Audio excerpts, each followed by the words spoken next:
포트넷 코리아 웨비나에 오신 여러분들을 환영합니다. 저는 포트넷 코리아에서 BDM을 맡고 있는 윤성욱입니다. 최근 사이버전에서는 정보의 중요성이 언제보다도 더 대두가 되는 것 같습니다. 그러니까 우리를 공격하는 자가 누구냐, 그리고 우리가 관리하고 있는 자신들의 취약한 부분들이 공격 표면에 어떻게 나타나 있느냐, 이렇게 획득된 정보들이 공격자들은 어떻게 가공하고 있느냐 부분들 우리가 선제적으로 파악하는 것에 대해서 굉장히 많은 중요성이 부각되고 있는 것 같습니다. 한 예로 가트너와 포레스타와 RSA에서 이런 부분들을 계속 주제로 해서 발표를 좀 하고 있는데요. 오늘은 이런 정보전에 대한 부분들을 여러분께 말씀을 좀 드리려고 하고, 이렇게 기존에 수동적이었다기보다는 능동적으로 이런 리스크를 대응하는 방법에 대해서 여러분들과 한번 얘기를 나눠보도록 하겠습니다. 오늘 같이 참여해 주신 포트넷 코리아의 시스템 엔지니어 박현범 차장님을 소개하도록 하겠습니다. 안녕하세요. 네, 안녕하십니까. 저는 포트넷에서 기술을 담당하고 있는 박현범입니다. 제가 서두에 말씀드렸듯이 사실 정보라고 하는 부분들은 어떻게 취급하느냐, 그리고 어떤 정보를 보느냐, 이런 것들을 가지고 보안에 대한 어떤 판단과 실행을 결정할 수 있을 것 같아요. 마침 이제 저희가 제목이 보안 우선 판단과 실행이라고 되어 있는데, 과연 이런 정보들을 가지고 보안 운영팀에서는 어떻게 활용할 수 있을까? 우선 이거를 중심으로 얘기를 먼저 시작해보는 게 좋을 것 같습니다. 네, 좋습니다. 이제 보안 운영의 과제라고 되어 있는데요. 사실 여러 가지 보안 위험의 과제들이 있고 저희가 처해 있는 환경 정보가 있겠지만, 저희가 조금 핵심으로 말씀드리고 싶은 거는, 저희가 코로나 팬데믹 때문에 재택근무가 기본이 되어 있는 업무 환경 속에서 살아가고 있죠. 그래서 여기서 파생되는 가장 큰 문제점이 회사에서 지급한 IT 자산뿐만 아니라 개인이 보유하고 있는 어떤 스마트폰이나 어떤 태블릿 PC, 그리고 개인용 PC에까지 회사 시스템에 접근할 수 있는 권한을 줬다라는 겁니다. 이렇게 남용된 권한에서도 위협이 발생하지만, 가장 큰 문제점은 기업이 우리가 관리해야 될 IT 자산이 뭔지 전부 다 파악을 할 수 없는 데서 발생한다고 저는 생각을 하고 있습니다.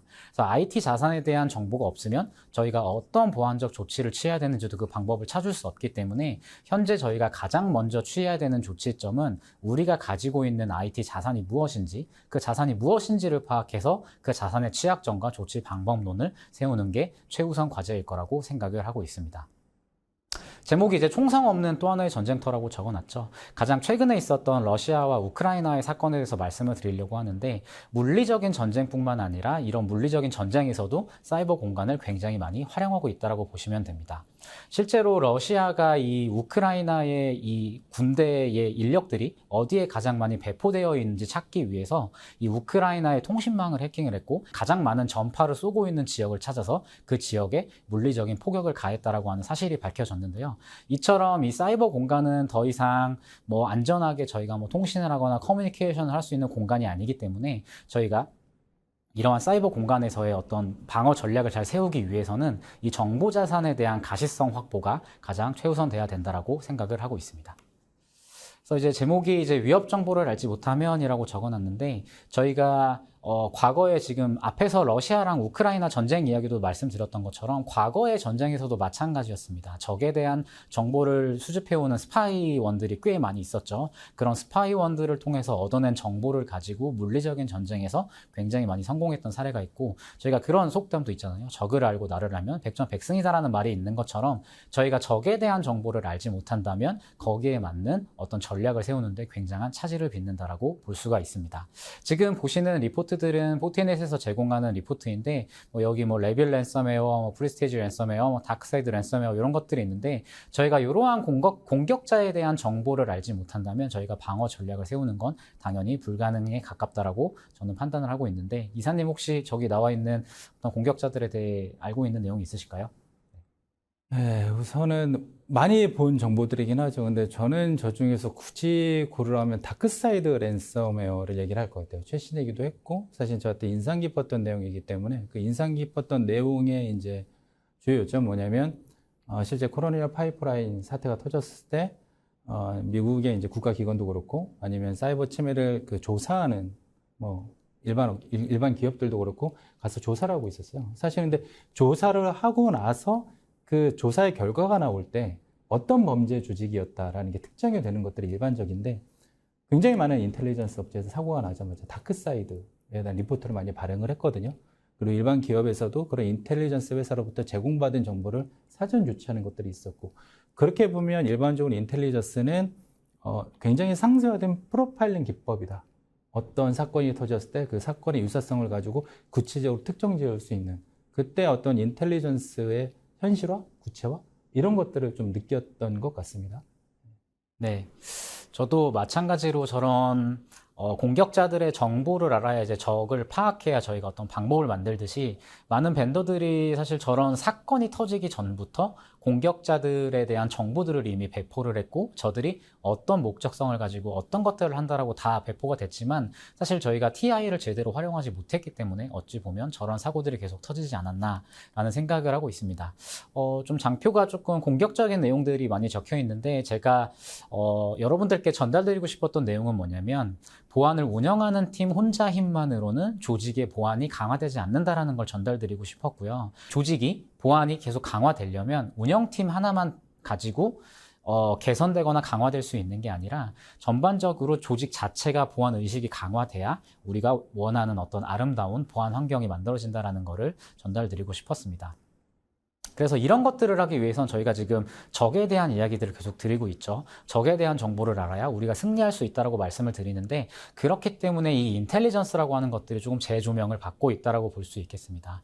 인텔리전스는 사실 뭐 나온 지 뭐 한 꽤 오래 전부터 이런 것들에 대한 플랫폼이나 서비스들이 많이 배포가 됐는데 실질적으로 고객 입장에서 이것들을 도입하거나 사용하는 사례가 사실 그렇게 많지는 않은 게 현실이기도 합니다. 물론 이것들이 필요하다라고 하는 것들은 인정을 하지만 정말 어떻게 어떤 부분에서 활용하면은 우리가 보안이 강화되는지 그 방법론을 잘 찾지 못했기 때문이기도 할 겁니다. 몇 주 전이었죠. 이제 저희가 어떤 보안 트렌드를 살펴볼 때 이제 가트너나 포레스트 쪽 자료를 굉장히 많이 이용하게 되는데, 가트너 쪽에서 이제 2022년을 마무리하는 세션이 얼마 전에 있었습니다. 거기에서 나왔던 이 보안 운영에 대한 하이프 사이클에 대한 얘기를 조금 드리려고 하는데요. 보시면 TI는 이제 안정화되어 있는 솔루션이나 서비스로 이미 분류가 되고 있습니다. TI라고 하는 건 굉장히 안정화되고 이미 기술이 검증을 받았고 저것들을 통해서 보안 운영에 충분히 도움을 주고 있다라는 것을 검증을 받았는데 이제 좌측에 보시면 이제 EASM은 이제 조금 상승하는 기술로 볼 수가 있죠. 그렇지만 저 기술이 이제 세상에 나온 지는 TI랑 별반 다르지가 않습니다.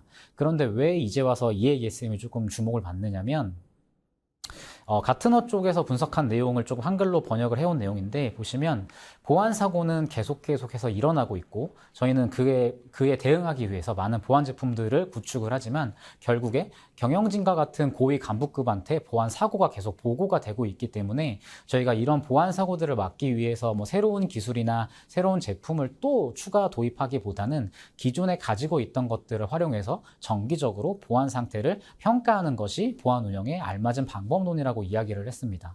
따라서 저 EASM이라고 하는 건 외부에 노출되어 있는 우리 기업의 자산들을 모니터링하는 기능이기 때문에 우리가 어떤 보안 방법론을 세울 때 우리한테 피해를 입힐 수 있는 영역이 어떤 것인지 먼저 파악해보자는 조금 원점으로 돌아간 발상이라고 볼 수가 있고요. 그에 따라서 이제 인텔리전스 플랫폼도 조금 변화가 생겼다라고 볼 수 있습니다. 기존에는 단순하게 어떤 정보를 검색하거나 서칭할 수 있는 이 잠재적인 위협에 대한 정보들을 제공하는 인텔리전스가 조금 유행을 했다라고 한다면 요즘 현 시점에 돌아와서 정말로 기업이 원하고 조직이 원하는 인텔리전스는 어떤 너무 방대한 양, 우리 회사는 인텔리전스가 몇만 개 있어요. 저희는 뭐 몇천만 개 있어요. 이렇게 양으로 승부하는 세상이 아니라 이제 위험 관리 관점에서 조직이 처해 있는 위험을 정확하게 판단 내려주고 거기에 알맞는 조치 방법론을 제공해 줄 수 있는 인텔리전스가 요즘 각광을 받고 있는 거라고 보시면 되겠습니다. 그래서 거기에 상응하는 기술이 이제 DRPS라고 볼 수 있고요. 그거를 제가 5가지로 정리를 했는데 조금 쉽게 풀이를 해드리면 DRPS 같은 경우는 기존의 TI와 동일한 수준의 어떤 위협 정보를 제공을 해주면서 외부에 노출되어 있는 기업의 정보 자산을 파악해서 어떤 가시화해갖고 정보를 보여주는 거고 그 노출된 정보 자산을 평가를 내린 다음에 실질적으로 우리가 조직의 영향성을 판단해서 어떻게 조치할지 디텍션 앤 리스폰스 하는 것을 찾은 다음에 궁극적으로는 저희가 이 조직의 보안을 평가하고 개선하고 유지하는 데 그 목적이 있다고 볼 수 있습니다. 그러면 지금 말씀하신 게 DRPS는 어차피 우리가 말씀을 드리려고 하는 서비스도 DRPS 서비스일 텐데 포트리콘이 기존의 이제 위협 인텔리전스랑 다르게 널려 있는 정보들을 우리가 이제 평가하기 전에 뭐 그런 분들 포함한 우리가 노출되어 있는 우리 자산, 우리가 필요로 하는 기업이 필요로 하는 정보를 구체적으로 본다. 이렇게 좀 정의를 할 수 있을까요? 네, 맞습니다. 좋은 질문이시고요. 그래서 지금까지 들은 설명을 기반으로 했을 때 이제 TI랑 DRPS의 어떤 차이점에 대해서 조금 궁금하실 수가 있는데 두 가지의 기술은 조금 합집합 부분들도 있고 조금 차집합 부분도 존재하지만 위협에 대한 어떤 IOC를 제공한다거나 아니면 뭐 소셜 네트워크나 다크웹 쪽에서 모니터링되는 정보를 제공한다거나 하는 것들은 겹칠 수가 있겠지만 조금 쉽게 의미를 전달드리면 기존의 TI는 보안적 관점에서 보안 운영팀에서 사용하는 툴킷이라고 보시면 되고 DRPS는 조금 더 한 단계 발전된 비즈니스 사이드로 확대된 개념으로 보시면 좋을 것 같습니다. 여기서는 이 발견된 어떤 위협 정보를 기반으로 단순히 우리가 보안 제품을 추가하거나 아니면 보안 룰을 추가하는 거에서 끝나는 게 아니라 우리 브랜드에 대한 평판이나 어떤 엔드 고객으로부터 발생할 수 있는 어떤 신뢰성 하락에 대한 것들을 종합적으로 관리하는 보안 인텔리전스라고 보시면 될 것 같습니다. 포트넷은 그동안 사실은 보안 장비를 판매했던 회사로서 사실 인텔리전스가 이제 그 신호 이제 시그니처로 장비에서 획득된 정보가 있고 아니면 이제 리서처 같은 분들이 활동하면서 얻어내는 정보가 있고 뭐 이런 것들을 이제 정제해서 신뢰할 만한 정보를 만들어낸다고 판단할 수 있을 것 같은데 포트넷은 뭐 아시겠지만 글로벌 회사에서 굉장히 포트 게이트라든가 다양한 장비들이 설치가 되어 있고 거기서 600만 개 이상 깔려 있는 어떤 장비에서 하루에 10억 개 정도의 이벤트를 가지고 그리고 더군다나 뽑아내고 있고 300명 이상의 리서처가 이제 31개 나라 정도에 포진을 하면서 굉장히 많은 획득된 정보를 가지고 있는데 사실 이런 정보가 제가 말씀을 드리는 이유가 그냥 다 활용될 수 있는 정보들은 아니잖아요. 그러니까 포트넷에서 DRPS나 인텔리전스를 제공할 때 분명히 이런 정보들을 어떤 고객에게 제공하기 위해서 정제되는 과정이 있을 텐데 그 부분들에 대해서 한번 좀 설명을 해주시면 저희가 이제 취급하는 인텔리전스에 대해서 좀 고객분들이 더 쉽게 하실 수 있을 것 같거든요. 뭐 그 부분들 설명 좀 부탁드리겠습니다. 네, 그 설명하기 전에 하나만 조금 짚고 넘어가고 싶은데 저희가 윤성욱 이사께서 설명해 주신 것처럼 포트넷 하면은 이제 뭐 네트워크 회사, 뭐 장비 회사처럼 생각하시겠지만 저희는 전문 인텔리전스 조직을 가지고 있다라고 보시면 되고 그리고 이제 저희가 많은 파트너십을 통해서 이 인디케이터와 같은 여러 가지 위협 정보들을 수집하는데 이 국내 현황에 맞춰서 키사랑도 파트너십을 맺고 있기 때문에 국내에서 일어나고 있는 상황과 국내 쪽에서 유행하는 어떤 뭐래요 이런 정보들도 굉장히 많은 양 보유하고 있다라고 이해하시면 좋겠습니다. 저거는 사실 저도 굉장히 중요하다고 판단하는 부분들이 사실은 국내에서 일어나고 있는 해킹 사건이라든가 공격자들은 사실은 우리 주변국이 맞기는 합니다. 예. 근데 그럼에도 불구하고 국내에서 이제 많은 고객분들이 가지고 있는 이제 염려라고 하는 부분들이 국내에 어떤 만들어진 사건과 시그니처라든가 이런 것들이 글로벌에서는 부족하지 않냐라는 이런 평가들이나 우려를 가지고 계신데 저희가 뭐 키사하고도 저런 것들을 이제 어떤 시그니처라든가 위협 정보를 공유한다고 하게 되면 사실은 이 부분들이 좀 특화된 부분들도 있고 좀 다르지 않겠느냐라고 할 수 있는 판단도 좀 할 수 있을 거라고 좀 생각이 돼요. 네, 맞습니다.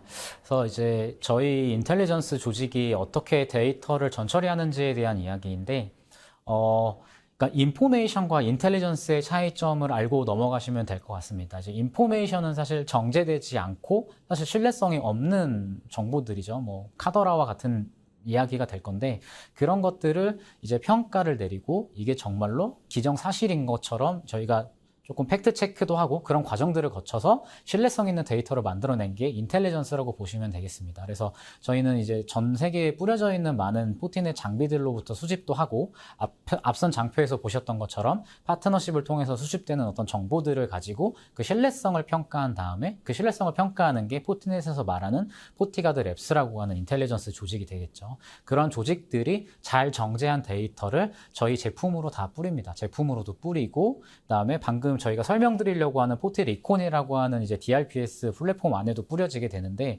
실제로 이런 것들이 액셔너블 TI가 돼서 저희 제품에 다 배포가 된다라고 이해하시면 좋을 것 같아요.